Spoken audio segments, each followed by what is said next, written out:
Hello అండి అందరికీ welcome to పద్మాప్రసాద్ vlogs. రెండో శనివారం పూజ కూడా బ్రహ్మాండంగా జరిగిందండి.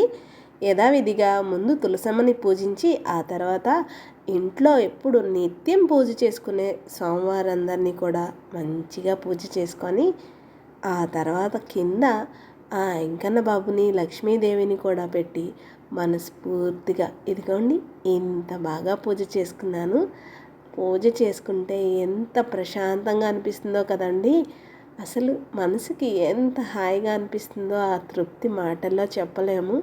నాకే కాదు ప్రతి ఒక్కరికి కూడా ఈ అనుభూతి ఖచ్చితంగా అనిపిస్తుంది. నాకు తెలిసినంతవరకు పూజ చేసుకుంటే ఆ రోజు ఇంట్లో ఏదో తెలియని వైబ్రేషన్స్ వస్తాయండి. వీలు కుదిరినంత వరకు రోజు చేయడానికి ప్రయత్నిద్దాము. మనకి కుదరకపోతే పిల్లల చేతో లేకపోతే మన ఇంటి పెద్ద అయిన భర్త చేతో ఎవరో ఒకరి చేత చక్కగా పూజ చేయిస్తే ఆ రోజు ఏదో తెలియని తృప్తి ఉంటుందండి. నేను ఎక్కువగా ఈ విషయాన్ని నమ్ముతూ ఉంటాను. అందుకనే నాకు వీలు కుదిరినంత వరకు పొద్దున్నే లేచి పూజకి అన్నీ రెడీ చేసేస్తే మా వారు కానీ బాబు కానీ దీపారాధన చేసి లాస్ట్లో హారతికి నన్ను పిలుస్తారు. చక్కగా కళ్ళకద్దుకుంటే అదొక తృప్తిగా ఉంటుంది కదా. ఈరోజు సోమవారికి యథావిధిగా నల్ల చిమిలి ముద్దలు 7 చలివిడి వడపప్పు పానకం చేసుకున్నాను. అలాగే 7 దీపారాజన ప్రమిదలను కూడా పెట్టుకున్నాను. అదే అండి పిండి ప్రమిదలు. ఈ వీక్ ప్రసాదం కింద 7 జామ పళ్ళను పెట్టుకున్నానండి. చెప్పాను కదా వారానికి ఒక రకం 7 పళ్ళను కింద పెడతానని. అలాగే పూజ అయితే యథావిధిగా ప్రశాంతంగా హాయిగా అయిపోయింది. స్వామివారి 3 కథలు వింటున్నప్పుడు ఏదో తెలియని ఎందుకో తెలియదండి, నాకు 3వ కథ వింటున్నప్పుడు మాత్రం తెలియని దుఃఖం వస్తుంది. కళ్ళమ్మట ఎందుకో అలా తెలియకుండానే కన్నీళ్ళు వచ్చేస్తాయి. అవి ఆనంద బాష్పాలో లేక నిజంగానే బాధో భయమో ఏమో నాకు ఇప్పటికీ అర్థం కాదు. ఎలా అండి ఆ కుమ్మరివాడు ఎంత ఓపిక లేకపోయినా చేస్తూ ఆ మట్టితోనే చిన్ని పువ్వులు చేసి ఆయన దగ్గర అలా విసిరితే ఆ భగవంతుడికి అదే అండి మనం ఎంత గొప్పగా చేశామన్నది కాదు పూజ, ఎంత ప్రశాంతంగా ఎంత మనస్ఫూర్తిగా ఆయన్ని పూజించుకున్నామనేది ఆ కథకి అర్థం కదండి. నాకైతే కనుక అదే అనిపిస్తుంది. ఓకే, లేనిపోయిన ఆడంబరాలకు పోయి ఇబ్బందులు పడే కన్నా మనకి ఆ భగవంతుడు ఇచ్చిన దాంట్లో తృప్తిగా చేసుకుంటే ఎంత ప్రశాంతంగా ఉంటుందో కదా.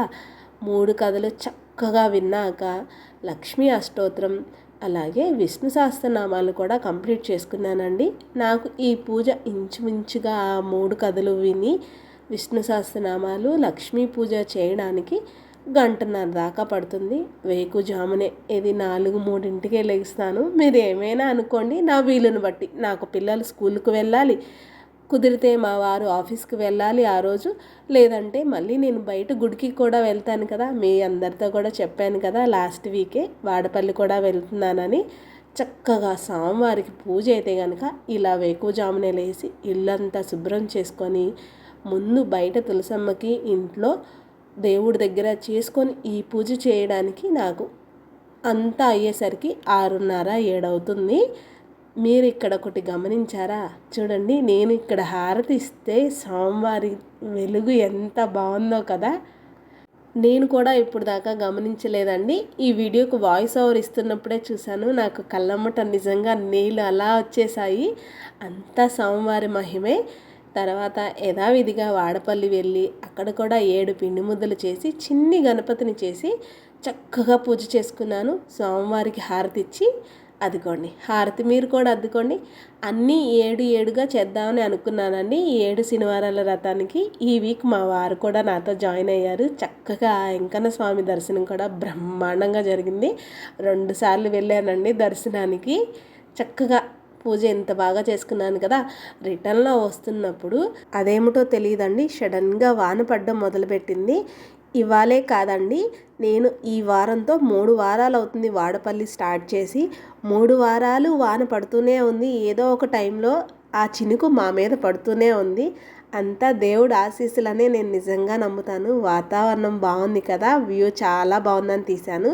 యథావిధిగా ఇంటికి వచ్చి సాయంత్రం కూడా చక్కగా పొద్దున పెట్టిన పూలు అవన్నీ తీసి మళ్ళీ దీపారాజన కుందులు క్లీన్ చేసుకొని ఇంట్లో పూజ కూడా చేసేసుకున్నాను. సాయంత్రం దీపారాజన అండి. సాయంత్రం ప్రసాదం చేస్తానని మీ అందరికీ తెలుసు కదా. ఈరోజు కొంచెం ఓపిక లేదండి, అందుకని కాసిని పాలు కాసి సేమియాలు వేయించి దాంట్లో వేసి కాసేపు ఉడకనిచ్చి కొంచెం పంచదార వేశాను. దాన్ని మీరు పాయసం అనొచ్చు, సేమియా కేసరి అనొచ్చు, రెండింటికి మధ్య రకంగా కుదిరింది, కానీ రుచిగా బాగుందండి. చక్కగా సాయంత్రం కూడా మళ్ళీ పొద్దున పెట్టినవన్నీ తీసేసి దీపారాజన కుందులన్నీ క్లీన్ చేసి, చెప్పాను కదా వడ్డీ కాసుల వాడికి అసలు కన్నా వడ్డీ ముద్దని, సాయంత్రం ఇంకొక దీపారాజన పిండితో పెట్టుకొని మంచిగా ఇలా ఏకదీపారాజనతో దీపారాజన చేసుకున్నానండి. స్వామివారి కాంతులు చూడండి ఎంత విరజిమ్ముతున్నాయో కదా. మనసుకి చాలా అంటే చాలా ప్రశాంతంగా అనిపించిందండి. పొద్దున విష్ణు సహస్రనామాలు, లక్ష్మీ అష్టోత్తరాలతో పాటు ఏడుకొండల వెంకటేశ్వర స్వామి రథ కథ కూడా వింటానని చెప్పాను కదా. సాయంత్రం పూజలో వచ్చేసరికి లలితా సహస్రనామాన్ని కూడా చదువుకుంటానండి. కొంచెం మనసుకి ప్రశాంతంగా అనిపిస్తుందండి. అది కావాలి ఇది కావాలని స్వామివారిని నేను నిజంగా అడగనండి.